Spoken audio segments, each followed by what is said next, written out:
तो यहाँ पर बेसिकली हमको बात करना है परमाणुकता यानी कि एटॉमिसिटी क्या होता है। तो अभी अभी हमने अणुओं के बारे में बात किया है। अब अणुओं के बारे में तुम अच्छी तरह से तुमको पता है, तत्व के अणु क्या होते हैं ये भी तुमको पता है, यौगिक के अणु क्या होते हैं ये भी तुमको पता है। अगर कोई अणु दिया है उसमें कितने परमाणु हैं ये तुम इजिली पता लगा सकते हो, ये भी हमने बताया हुआ है।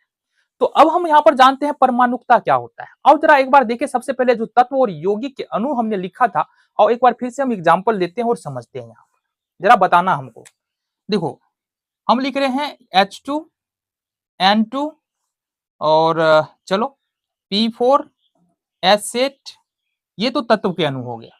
इसके अलावा सोडियम ले लेते हैं और एक हम ले लेते हैं तुम्हारा हीलियम। चलो ये तत्व के अणु। देन अगर हम यौगिक के अणु की बात करें तो H2O, इसके बाद CO2, NH3, HNO3, ये हो गया तुम्हारा। ठीक है, ये तुम्हारे पास आ गया। अब यहां पर हमको बताना कि H2 में कितने परमाणु है, तो तुम्हारा जवाब होगा 2 परमाणु। H2 2 लगा है तो 2 परमाणु, N2 2 लगा है तो इसका मतलब N2 में 2 परमाणु, P4 4 लगा है मतलब 4 परमाणु है, S8 8 लगा है मतलब यहां पर 8 परमाणु है, Na यहां पर एक ही है तो 1 परमाणु मानेंगे, He 1 परमाणु मानेंगे, और यहां पर एक और लेते हैं O3, तो यहाँ पर 3 लगा है तो 3 परमाणु। ये तत्व के अणु है, और तत्व के एक अणु में परमाणुओं की संख्या यहाँ पर तुमको लिखा हुआ है। दूसरी ओर बात करें हाइड्रोजन यानी जल के एक अणु में कुल परमाणु, हाइड्रोजन के 2, ऑक्सीजन के 1, 3 परमाणु। कार्बन डाइऑक्साइड के एक अणु में कुल परमाणु 2 और 1 3 परमाणु। अमोनिया के एक अणु में 3 और 1 4 परमाणु। और HNO3 यानी कि जिसको क्या बोलते हैं, नाइट्रिक अम्ल। नाइट्रिक अम्ल के एक अणु में 3 1 4 1 5 परमाणु है। और भी ले सकते हैं H2SO4, इसके एक अणु में तुम्हारा जो परमाणु बन जाएगा वो बन जाएगा 7, गिन लेना 7 परमाणु हो जाएगा। क्यों लिखा हमने, क्यों लिखा, क्योंकि परमाणुकता तुमको यहीं से समझ में आने वाला है। परमाणुकता होता क्या है, देखो किसी तत्व या यौगिक के एक अणु में उपस्थित परमाणुओं की संख्या को ही हम लोग परमाणुकता कहते हैं। कहने का मतलब क्या है कि हाइड्रोजन के एक अणु में 2 परमाणु है मतलब इसकी परमाणुकता कितना हो जाएगा, 2 हो जाएगा। फास्फोरस के एक अणु में 4 परमाणु है मतलब P4 की परमाणुकता क्या होगा, 4 हो जाएगा। O3 ओजोन के एक अणु में 3 परमाणु है मतलब ओजोन की परमाणुकता कितना हो जाएगा, 3 हो जाएगा। जल के एक अणु में 3 परमाणु है तो जल की परमाणुकता कितना हो जाएगा, 3 हो जाएगा। सल्फ्यूरिक अम्ल के एक अणु में 7 परमाणु है तो सल्फ्यूरिक अम्ल की परमाणुकता कितना हो जाएगा, 7 हो जाएगा। क्लियर है बात, बातें कहीं पर कंफ्यूजन वाले ना ना ना ना ना है ना, कंफ्यूजन होना भी नहीं चाहिए। आ जाओ, परमाणुकता होता क्या है ना, तो क्या लिखेंगे, किसी तत्व या यौगिक के एक अणु में मौजूद परमाणुओं की संख्या, परमाणुओं की संख्या परमाणुकता कहलाती है। क्या कहलाती है, परमाणुकता कहलाती है। क्लियर है बात, क्लियर है। किसी तत्व या यौगिक के एक अणु में मौजूद परमाणुओं की संख्या को क्या बोलेंगे, परमाणुकता। उदाहरण से हमने स्पष्ट कर दिया है परमाणुकता क्या होता है। अच्छा, परमाणुकता के अनुसार अणु कितने प्रकार के होते हैं, जरा बताओ। देखो यहां से परमाणुकता के अनुसार, परमाणुकता के अनुसार अणु के प्रकार, परमाणुकता के अनुसार अणु कितने प्रकार के होते हैं, अब जरा हम बात कर ले। तो सबसे पहले पहला होगा एक परमाणु के अणु, परमाणविक अणु। इंग्लिश में बोलेंगे mono atomic molecules, atomic molecules. फिर होता है द्विपरमाणविक अणु, द्विपरमाणविक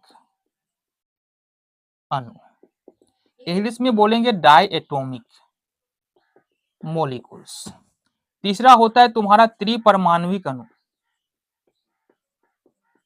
त्रिपरमाणविक अणु, ट्राई एटॉमिक मोलिक्यूल्स। एंड चौथा होता है चतुष्परमाणविक अणु, परमाणविक अणु। टेट्रा एटॉमिक मोलिक्यूल्स, ठीक है। एंड चौथा होता है बहुपरमाणविक अणु, परमाणविक अणु, इंग्लिश पॉलीएटॉमिक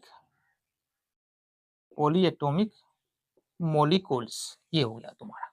तो परमाणुकता के अनुसार अणु कितने प्रकार के होता है? अणु 4 प्रकार का होता है। आओ जरा बात करें कि एक परमाणविक अणु क्या होता है। जैसे अगर हम बात कर ले, sodium, calcium, magnesium, helium, neon, argon, इन सारे तत्वों के अणु में कितने परमाणु है? एक परमाणु है। एक ही परमाणु तो नजर आ रहा है ना, तो ये सारे एक परमाणुविक अणु कहला जाएगा। मतलब यदि किसी तत्व के अणु में केवल और केवल एक परमाणु है तो वह एक परमाणुविक अणु कहलाएगा।